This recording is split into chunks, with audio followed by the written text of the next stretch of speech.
I am so upset right now. I am so mad because like Nigeria is just a crazy place. Like if you can jackpot, just get the hell out of this country because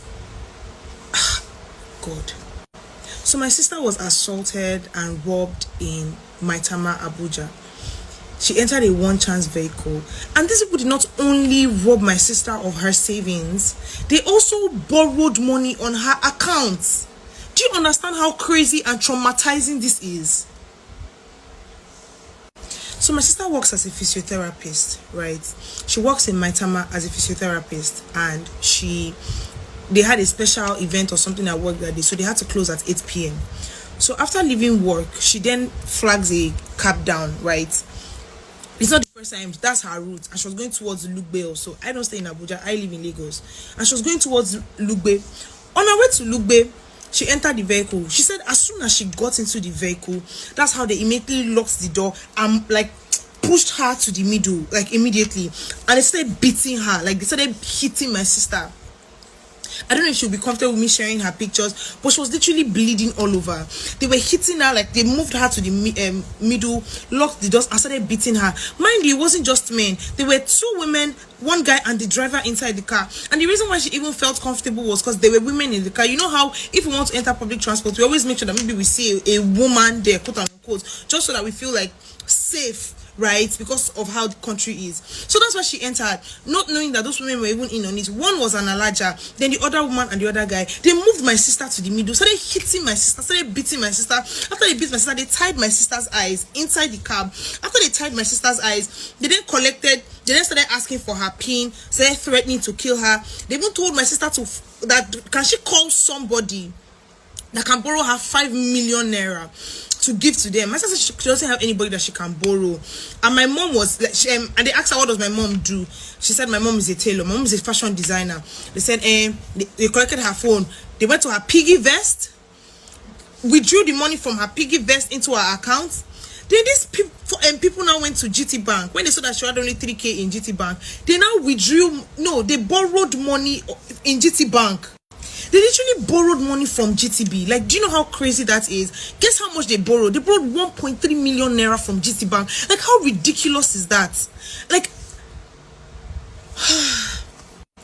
now while they were hustling and tossing, they had covered her eyes. She said she just started praying because at that point, like, what else can you do? She didn't even know that they were borrowing money from her account. Mind you, they picked her around 8 p.m. They didn't drop my sister off until 11 p.m. while they were driving round, and they were touching her indecently in the process. Like, how traumatizing is this? And then after she didn't know that they had borrowed money. She thought they had just taking all her life savings and all of that. Then they took 1k. They gave her 1,000 naira and gave her back her phone and her bag that she should be going. They dropped her off on the road that she should find her way. This was around, I think she said Nikon or something, Abuja, Maitama, Abuja. Then when they dropped her off, she immediately called like her boss, and then they sent somebody to take her to the hospital because she was, like I said, she was bleeding. My sister got to the hospital treated her, did some tests, told her gave her drugs, and she went home. She even had like some form of clots, like blood clots in her eye because of the whole hitting. Then she went home. Obviously, when she calls me by like 1 a.m. I had just slept. My sister calls me crying while she was in the hospital, and I was bawling my eyes out like a baby because, like, how can you wrap your head around this? Mind you, she doesn't really have friends in Abuja. We don't have family members in Abuja, so she's basically all alone. And Abuja is not a place that you can just travel to, especially because there's no money anywhere. How much are you going to spend on flights? Even if it's bus, how much will you spend? Like, it's so crazy. And then my sister calls me that midnight. I didn't even know what to do. I just told her, okay, no problem. When you get home, let me know. She got home, everything. Okay, try and sleep. I and my brother she told us on the family group chat. I and my brother got on the call. We prayed and everything. The following morning, I called her again before going to church, and I said, okay, how are you? Have you checked your bank statement? Because you know what these robbers did? They deleted all the history. Like, even the one they transferred from piggy vest into her bank, they deleted it. They cleared her transaction history across apps.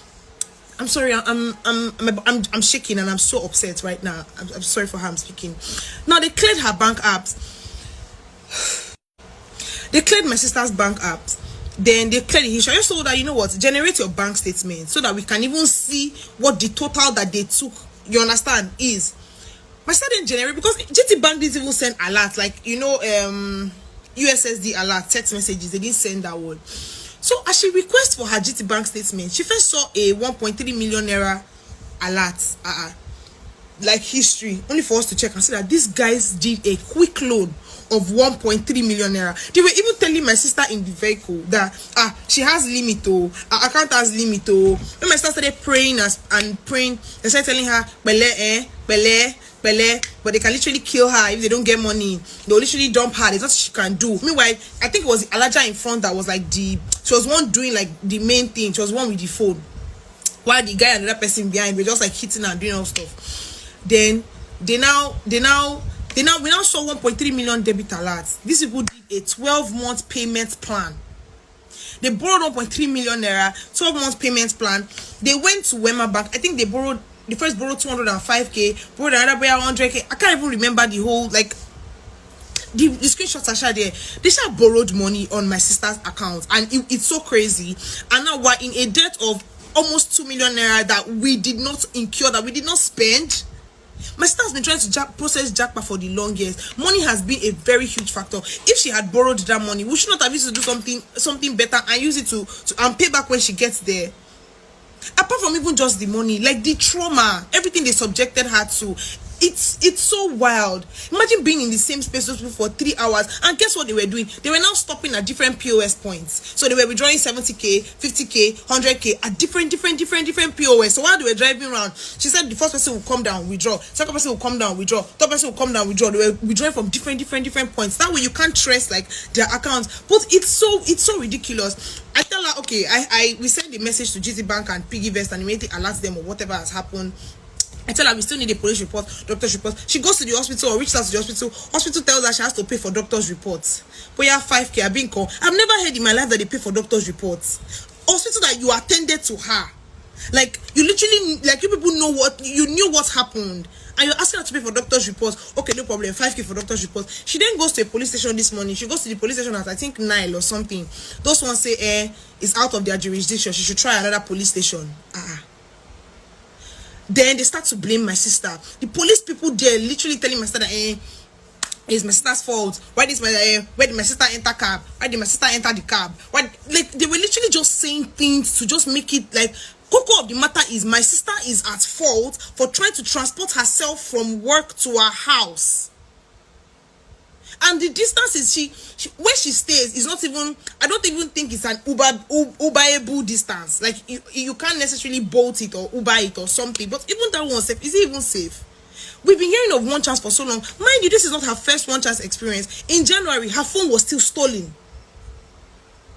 Like, people talk about these things every day, yet nobody has done anything about it in Abuja. Like, it has become the trademark. Abuja is known for one chance. Nobody has done anything about it. It is wild. My sister is currently, she has PTSD. She's just depressed. You understand? Because it's a lot. And now we have to start figuring out how to go about this loan. Where do we want to start from? Almost 2 million. And we don't even know the total cost yet. Hey, if you can leave this country, please leave. If there's something that people can advise on what to do, please advise. Let's know what we're going to do, because I'm so mad. Now she has to be looking for police station to police station to police station to police station to, like, what kind of rubbish is this? What do you mean by it's out of her jurisdiction and it's her fault? How can you be blaming the victim in this case? If she was raped, that's the same thing people would have said. The only good thing is that they did not rape her. That's what we're just thanking God for, and they did not kill her, because they literally could, even though they were touching her inappropriately. It's so painful, because the reason she was in Abuja is because she went to go and work. It's because she went to go and work. She literally went to go and hustle. It is well. Concluding story, I've always been a stay in Nigeria. Nigeria can be better. Oh, people are making it here in Nigeria. I can make it here in Nigeria, so I don't have to jackpot. But right now, as Nigeria has happened to my family and I, hell no, we're out. Thank you. Like, is to find a way to leave this place and leave it for the owners.